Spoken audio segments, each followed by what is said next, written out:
Hi everyone, welcome again to the Just Ask channel. I've seen that you guys have been giving a lot of feedback to specifically the INFP and INTJ videos. I don't know why that is, but it's what you guys want. There are other questions you guys can ask me too, but since I have the experience with studying MBTI and specifically ESFP and INTJ and INFP, I can help with those. So the question for the video today is, what do you do if you like an INTJ? This can work for men and women. I have, in my lifetime, I've had 3 INTJ friends. I'm currently friends with one right now. And friends with 2, but I'm currently in correspondence with one INTJ female. And I've dated several INTJ men. I'm in a long lasting relationship with one right now. So this has worked every single time. Now, from the girl's perspective, which can be with the guys too, chances are if you're hanging around the INTJ, you're in close quarters with them and you talk with them a lot already, they probably like you too. But if you're not direct with them, they'll never know. They'll never say anything. So I'm going to say these in order. They're not in any particular order, but that's the order that happened, with me, from my experience. So the first thing is hang around them a lot, of course. An INTJ won't really latch onto you or even be interested in knowing you if you're barely around them. They're already clueless when it comes to social cues, so if you like them, they may like you too, but they'll never say anything. And as a story, I had one guy that I hung around a lot. I was really good friends with him. Really, really hot guy. And we just hung around each other all the time. He never made any moves on me, never said anything about liking me, and I had this huge crush on him. But as an INFP, I'm very shy, so I'm not going to say anything. Years later, when we're like adults now, and I reconnected with him on Facebook and we were catching up and it was great, and I told him, I'm like, listen, I had the biggest crush on you in junior high. And he's like, are you kidding me? I had the biggest crush on you. I'm like, why didn't you say anything? He's like, I was too shy. Why didn't you say anything? I'm like, I was too shy. And that's a problem why you don't see a lot of INFP INTJ relationships, because the two are like equally introvert to some cases.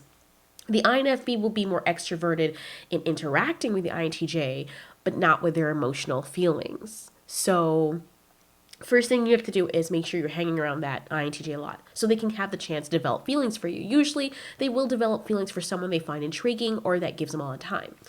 The second thing is to listen to them.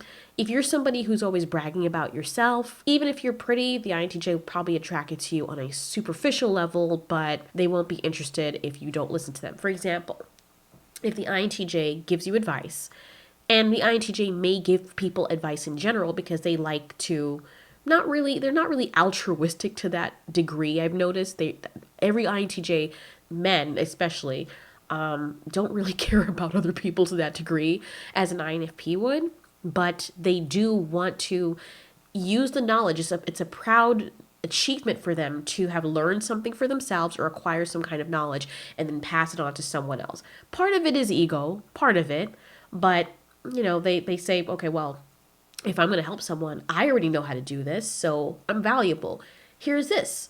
Now, if they give you advice and you never listen to them and you end up in trouble, that is the quickest way to lose the respect from an INTJ, because then they just think you're stupid. Like, if they tell you, okay, you're going to have a big test tomorrow. This is how you study. And you actually go to them for help, or you're bitching about it, which is the other worst thing you could do with an INTJ. If you come to them and you're bitching about it, especially, they take that as you needing their advice. So if they give you advice and you do the complete opposite, that's it. Even if they liked you before, it's going to be like, I don't know. This person's kind of dumb. If they're not going to listen to my advice, and they're not very smart. And the person's liable, because if we're in a relationship and they get into some kind of trouble, they're never going to value my input. So next. And the INTJ will maybe fantasize about you for like a little bit and then move on, because in their mind, as attractive as you are to them, they'll never want to get into a relationship with you, because that's the other thing with INTJs. They think about things long term. INFPs are like that too, but we're a little bit more initially We're a little bit more gullible. We have to learn that from experience. So do INTJs growing up, but they seem to mature faster when it comes to that kind of thing. They think through everything and analyze everything. INFPs do too, but because of our compassionate, semi-altruistic side, we dive in a lot faster or are more willing to dive in than they are.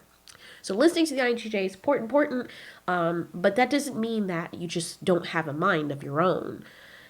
Because if you just listen to them, yes, the INTJ will appreciate that, but you will essentially become their minion. I know it sounds weird, and I've had that situation with my boyfriend too, where and he didn't do it to be mean. He just wants to protect me, and that's his way of loving me. And even if I don't ask him for help, he will still come in and say, "Do this." And I'm like, "I didn't ask for your help," but I don't say anything because I know it's something that he loves. And then the one time I pushed back and I said, I with all due respect, babe, I didn't ask for your help. I was willing to do this on my own. And it's a catch-22 because INTJs do like independence, but they also like you being dependent on them. It's the weirdest thing. Anyways, have a mind of your own every now and then. But if it's something important, and also if you do mess up, you listen to them. But if you do mess up and you don't listen to them and they brag in your face, just let it happen. Just let it happen. If they told you don't drive at a certain speed around this corner because your car will topple and your car topples, they will not help you. They will, as much as they love you, they'll be like, you should have listened to me. Now you have to deal with that because I'm not paying for it. It doesn't matter who you are. So that's important. Now, the other thing to do if you like an INTJ, and this is assuming that you're trying to get an INTJ to like you as well, is to tell them you like them. They will never tell you. Unless they have worked themselves up with the experience of knowing what to do, sometimes it's still really hard for them. They know what they're supposed to do, but it will take them so long to make moves on it. I'll share a little secret, which is now not a secret because I'm sharing it on YouTube.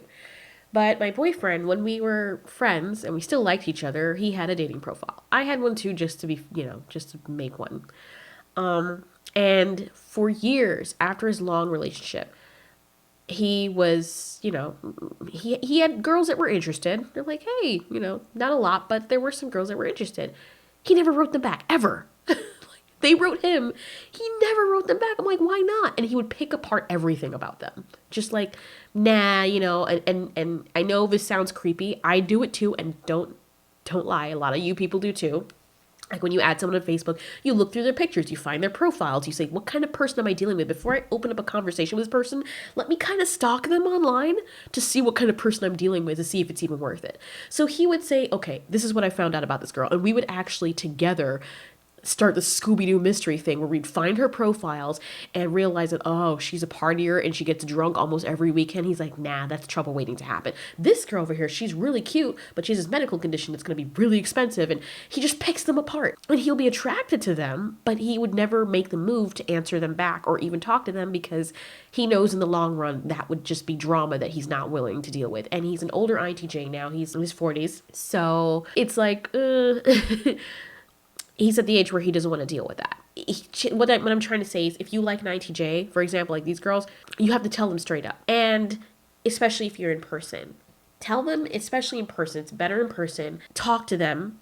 My case, I told my INTJ over the phone because we didn't really live close to each other. I was in New York, and then I moved, and then he was still in New York. So when we met each other, we actually met each other online first, and we kind of worked together, and then I went to see him in person once. He was attractive. I'm like, I was in a relationship with someone already. He was in a relationship with someone already. Both of us on the ass end of our relationships. And then we were talking over Skype and stuff for a while. So I had the hunch that he liked me.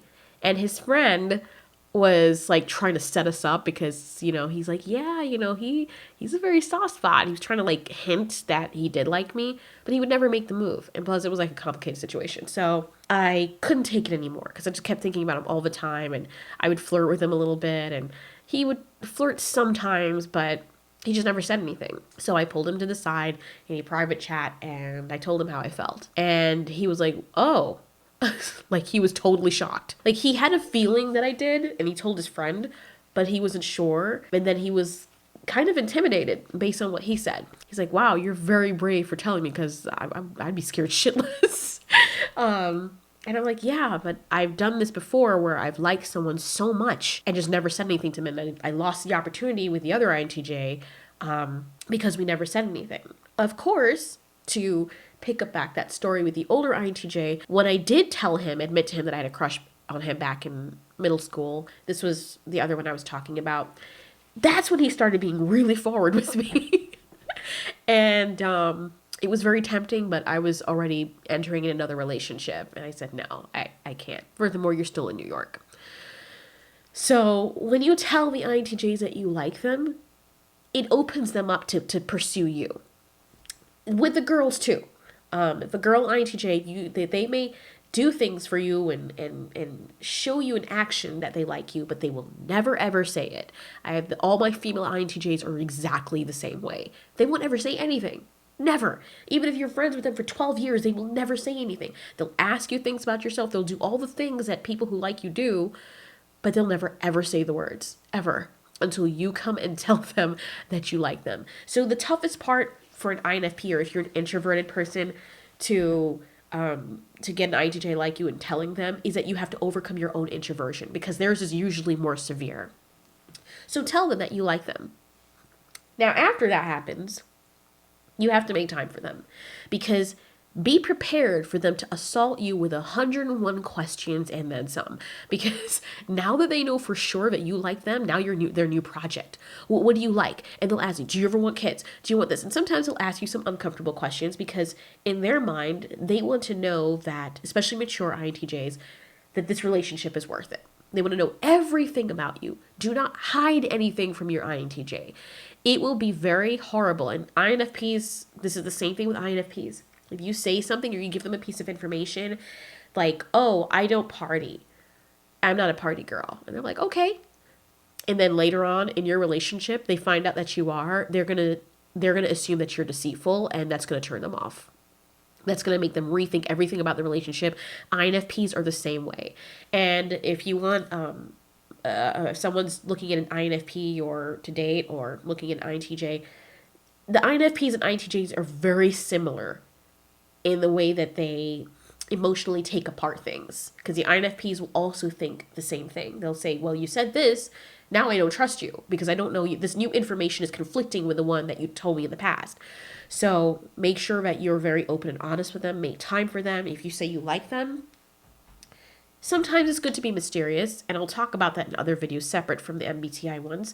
But most of the time, they're going to want to get to know you. So if you're always making excuses why you can't be around them, that's going to turn them off, because you're going to think you're just toying with them, and they don't like to be toyed with. I don't think anybody does.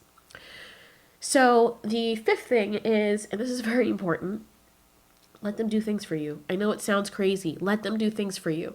It will drive you crazy sometimes, because if you're an independent person and you like doing things on your own or learning things on your own, they will come in and they'll be, well, no, you're doing it wrong. And they don't mean anything by it.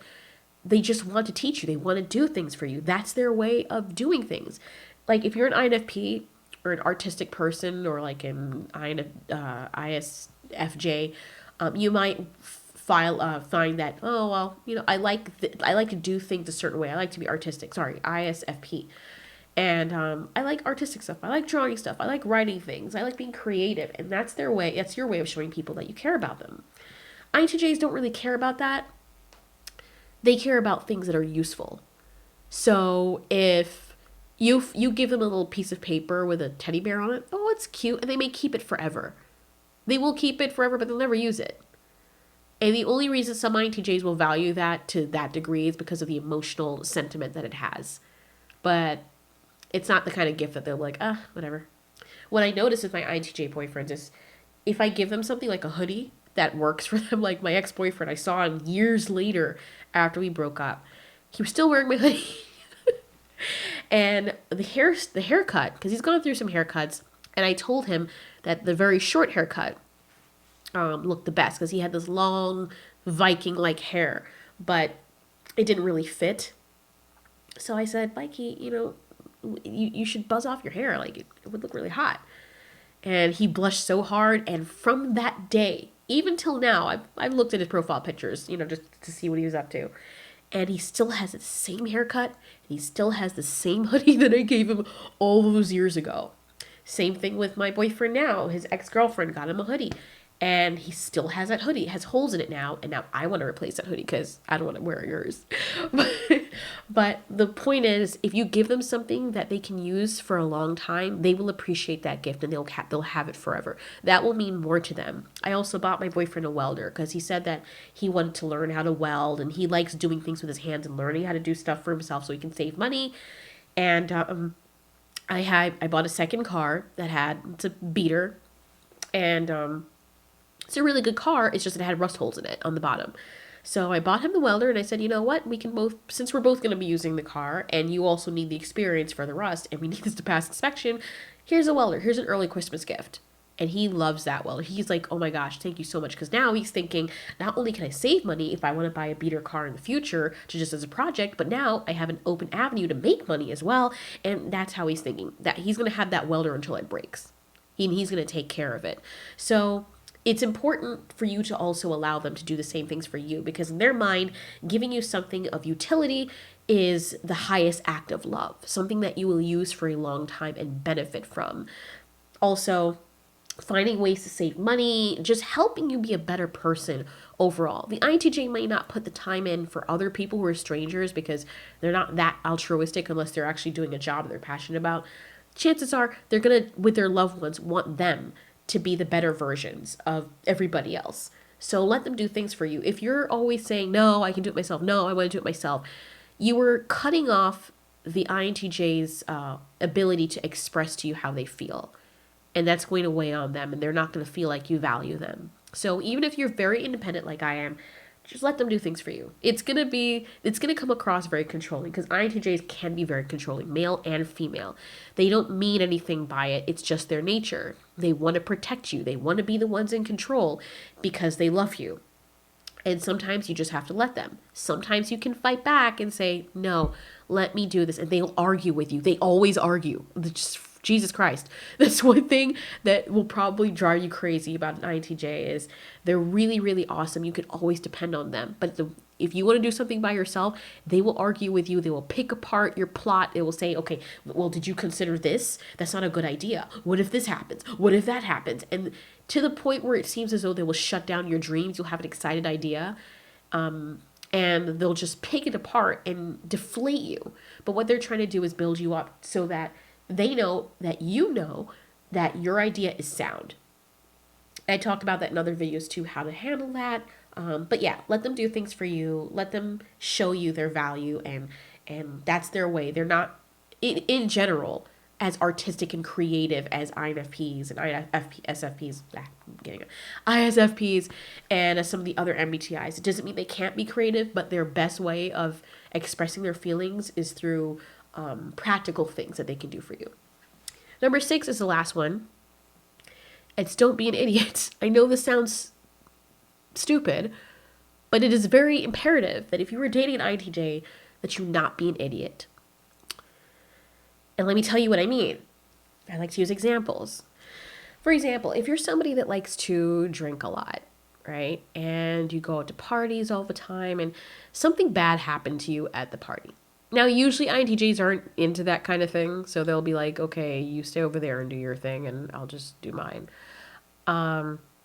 If you get into trouble and they say, you know, maybe you shouldn't do that anymore, and then you go back and do it, or you keep making the same mistakes over and over again despite the advice they give you, that is going to turn them way off. They're going to start actually thinking to themselves, no, maybe I shouldn't be around this person because they'll get me in trouble. If they're so idiotic that they can't see facts, or somebody will tell them straight up what the situation is and they completely ignore it and just get back in trouble, or they become a liability to the INTJ. And really young INTJs might fall into that, but the older, more mature ones, they're going to be like, they're going to start making excuses to avoid you because they don't want to go into that situation with you. Maybe sometimes an INTJ will allow something to happen to them once. And if it's a bad experience, they will never do it again and they will avoid you. So don't be an idiot. Also, if you're going to argue or debate with an INTJ, which you will, if you're in a relationship with one, that's the one thing I like. You get to talk about things. theoretically, and it's very fun. Debating sometimes, and I will say with pride that I win a lot of the arguments with things that I know, because if he knows more about law and politics and stuff like that, he usually is more knowledgeable, and he'll win, or I'll just listen to him. But if I confront him on something that I know, like, no, you're not making any sense, or you're not even arguing facts anymore, you're just arguing your personal feelings, I will challenge him, which he likes. But if he shows me the facts about something, because I'll say, show me your sources. And for some reason, he doesn't like when I do that. When he says, yeah, show me your sources. Show me something to back it up. Why did you come to that conclusion? And I show him and I send him stuff. Oh, well, it has to do with the company's, it has to do with their agenda. Like if a tobacco company is benefiting from this company over here, that article is not valid. And I'll push that back in his face. I'm like, fair enough. Okay, you're right. I don't know that. But then you can't use the same argument for your article that's probably funded by this agency as well. And he doesn't like when I do that, and that's how you keep that relationship healthy. But if he does show you facts, or she shows you facts, and your INTJ is like, okay, this is the research that I found. This is why this is the case. And you're like, well, it doesn't matter because such and such, and you start arguing from your feelings all the time, they're going to think you're an idiot. And maybe long term that won't work out because they're like, I can't have a conversation with this person. They're stupid. And it sounds insensitive, but that's something I value, that I've seen that older INTJs value. And some will try time and time again, if they really, really like you, to fight with you all the time. But then most of the relationship will just be you fighting. I know my my INTJ female, she has history with a certain guy, and he's an INTP. And he started following this MGTOW thing. Okay, fine, whatever. She's not into that because she knew him before the MGTOW situation. So she's always arguing with him and comes out a bit strong, and they're always arguing. And then it ended up ruining their relationship at one point where things got really heated. But she still loves him and cares about him. And she still wanted to have a relationship with him even years afterwards. She just wouldn't say anything because of her pride. And of course her shyness. So as far as I know, they were back together for a while, and he was still in it, but at least it dialed down a little bit. And she was very frustrated with him because when she matured more, she did hang around when she was younger to deal with it, but she was always fighting with him. When she matured more, she was like, okay, well, listen, I have things that I want to do. And if this person's going to stay stuck in this, and this is going to preclude them from advancing because they're using excuses, then I don't know. I'm just going to move away and leave this person. It's up to them what they want to do. She was at that point in her maturity where she decided that if she loses this person, it is what it is. So those are the 6 things, guys. I can break these down a little bit more for you if you want in other videos, but just to recap, the first thing to do if you like an INTJ is hang around them a lot. Get to know them.